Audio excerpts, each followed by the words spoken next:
Yeah, you were talking about the dumbing down. I mean, you think about in the 60s, whenever TV first came out, all of the fathers I I mean, could you had talk the about that. Andy Griffith Show and Father Knows Best, Leave It Leave to it to Beaver, Beaver. Yeah. and now look at the fathers on TV. It started, I think, whenever we were younger. It went to like Married with Children, and Yeah. Yeah. the dad's just a dumb. And then every show is like that. The father's just a dumb guy, you know. Yeah. I mean, you take the cartoon Family Guy, you've got this fat dad that just has a stupid, dorky laugh, sits around drinking beer all day. I mean, it's like it's ridiculous. It is the dumbing down of men in our world.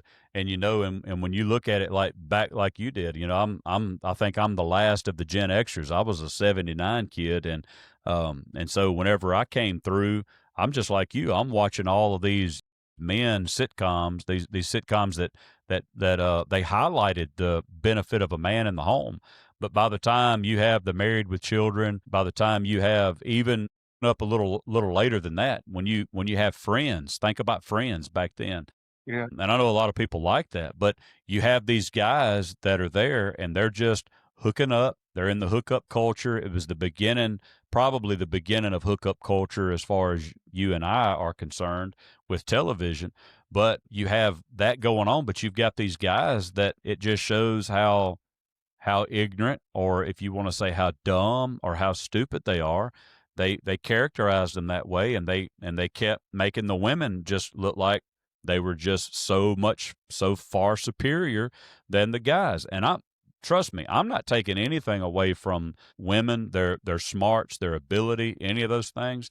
But the facts are the facts. Whenever you take a man out of his role, or you take a woman out of her role, and you try to replace them with one or the other, you have trouble. All you have to do is look around in our culture and our societies today, and you will see the trouble that has been brought on. Men cannot bestow femininity. Women cannot bestow masculinity. It cannot happen. My hat's off to all the single parents out there.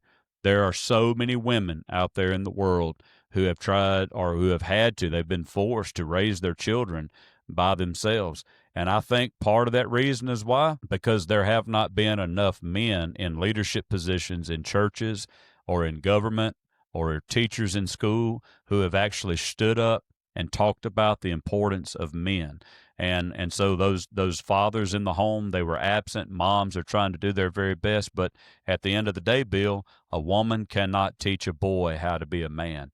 She just can't do it. She can do the best that she can. She can give everything that she has, but at the end of the day, if there's not a man who is active in that kid's life, he will not be fully developed as a man until someone comes around and bestows masculinity to him. And masculinity is not toxic. Now, there are toxic men out there. There are pigs of men out there who don't know how to treat women. They abuse them, and all. That's not what a man is. That's not what men do. Men do not use and abuse and destroy. That's not what they do. Men come along beside, they till the ground, they sow seeds, they cultivate, they help produce, and they provide.